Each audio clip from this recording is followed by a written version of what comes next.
kalau kita telusuri sejarah ya. Yang pertama, yang terbunuh dalam lingkar sahabat Nabi dan keluarga Nabi itu yang terkait dengan fundamentalisme, radikalisme beragama itu kan. Yang pertama kan Sayyidina Utsman kan itu. Sayyidina Utsman itu termasuk keluarga Nabi karena Sayyidina Utsman itu istrinya putri Nabi. Bahkan yang pertama putri Nabi yang dinikahi oleh Sayyidina Utsman meninggal, kemudian Nabi menikahkan lagi dengan putrinya lagi.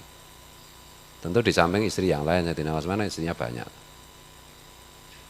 Itulah, dibunuh oleh orang radikalisme munafik itu. Nah, bahkan sebelumnya Sayyidina Umar, kalau Sayyidina Umar kan dibunuh orang Yahudi yang ngaku Islam kan itu. Nah, Sayyidina Umar itu kan salah satu istrinya adalah adiknya Sayyidina Hasan dan Husain. Putrinya Sayyidina Ali dengan Fatimah Az-Zahra. Itu dinikahi oleh Sayyidina Umar. Itu berarti kan sahabat dan lingkar keluarga Nabi itu. Kemudian yang nyata-nyata radikalisme itu kan pembunuhan Sayyidina Ali. Atau sepupu Nabi sekaligus menantu Nabi. Karena Sayyidina Ali kan istrinya Fatimah Az-Zahra. Dinikahkan oleh Rasulullah dengan Fatimah Az-Zahra, putri bungsu Rasulullah yang paling disayangi Rasulullah.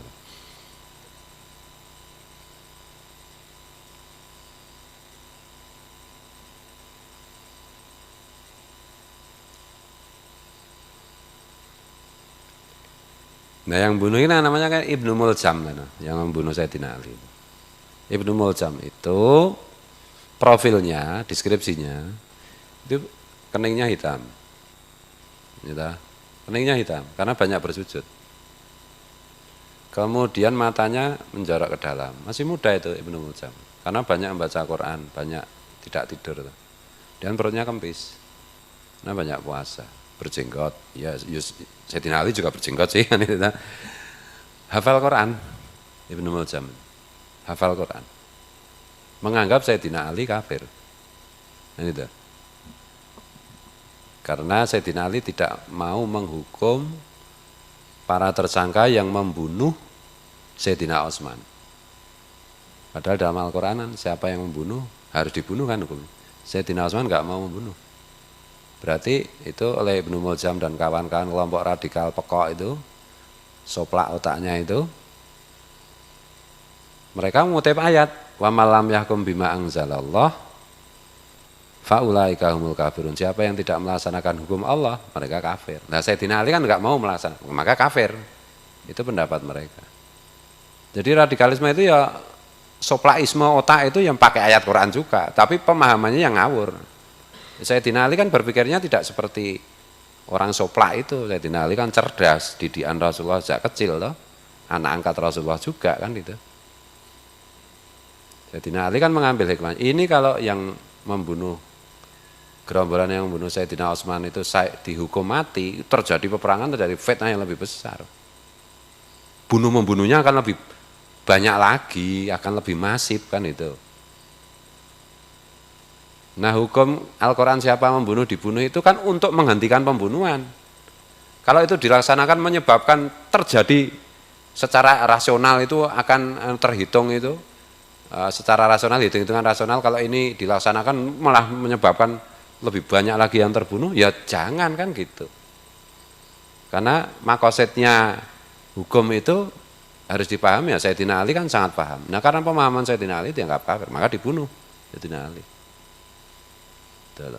Itu yang akarnya itu yang di Riyadhus Shalihin itu direkam itu hadis siapa yang namanya itu. Yang protes dengan Rasulullah itu loh. Wahai Rasul, berbuatlah adil, Widian.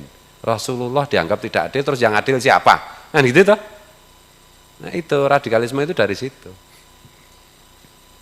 Kemudian pembunuhan berikutnya kan Sayyidina Hasan diracun, putra Sayyidina Ali kan, karena pertikaian politik, dan di situ itu melibatkan fundamentalisme beragama, radikalisme beragama, sampai puncaknya Sayyidina Husain dibantai di Karbala kan itu. Kemudian keluarga Sayyidina Husain semua dibunuh, anak-anaknya yang laki-laki, tinggal satu orang yang keadaannya sakit, yaitu Sayyid Ali Zainal Abidin. yang kita senandungkan. Mislu Zainil Abidin Ali dan seterusnya itu. Saya Zainal Abidin nggak mau lagi berpolitik, ini udah ngeri. Politik melawan. Jadi kalau misalnya ini sebenarnya sesungguhnya itu musuhnya para Habib itu siapa toh? Itu loh. Ini kita memahami itu. Dari musuhnya Habib kan musuh umat Islam kan. Musuhnya para Habib itu siapa toh? Ya kelompok radikal itu sebenarnya, radikalisme itu. Nah kemudian kelompok-kelompok ini yang cara berpikirnya seperti Ibnu Mulzam macam-macam itu yang diwarisi, reinkarnasi dalam diri Muhammad bin Abdul Wahab yang mendirikan sekte Wahabi itu, maka disebut Wahabi itu. Cara berpikirnya radikal koplak seperti itu. Yang hari ini menyamar menjadi Salafi. Itu loh. Cara berpikirnya koplak seperti itu, nggak lengkap.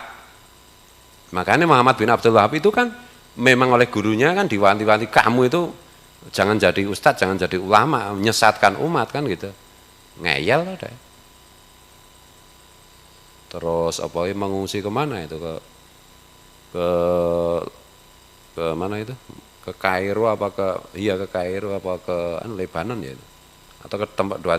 Kemudian itu didekati oleh agen Yahudi itu, diyakinkan bahwa kamu itu adalah pembaharu Islam. Aku ngimpi ketemu Rasulullah, disuruh memberitahumu bahwa Rasulullah memerintahkanmu untuk berdakwah, untuk mengembangkan otak koplakmu, kan gitu. Dan percaya toh. Jadi Yahudi nyamar jadi ulama terus mengakrabi, ngasih uang, ngasih perempuan, istri, dan seterusnya. Kayak kalau zaman Belanda dulu di Indonesia ada kayak semacam senok guru-gurunya itu. Senok guru-gurunya itu bisa menipu, ulama-ulama Hijaz saja bisa ditipu, ulama-ulama. Itu waktu itu masih Ahlus Sunnah wal Jamaah yang berkuasa di Arab. Nah ini gagasannya Muhammad bin Abdul Wahab ini yang terus-menerus dikembangkan, yang hari ini secara gampang itu disebut Salafi Wahabi itu. Itu loh. Cara berpikirnya koplak. Hadisnya dipotong-potong. Ya mereka misalnya mengutip kitabnya Imam Syafi'i, tetapi dipotong-potong. Lah mosok apa jenenge kitab Sahih Bukhari edisi terbitan mereka dengan edisi terbitan yang lain kok beda, itu gimana? Dipalsu hadisnya. Yang belum dipalsu kan cuma Quran. Itu loh. Nah, kerjaannya mengkafirkan orang, membid'ahkan orang, mensyirikkan orang. Nah, itu bukan sekedar urusan agama, ini kan urusan geopolitik, perebutan sumber daya alam toh.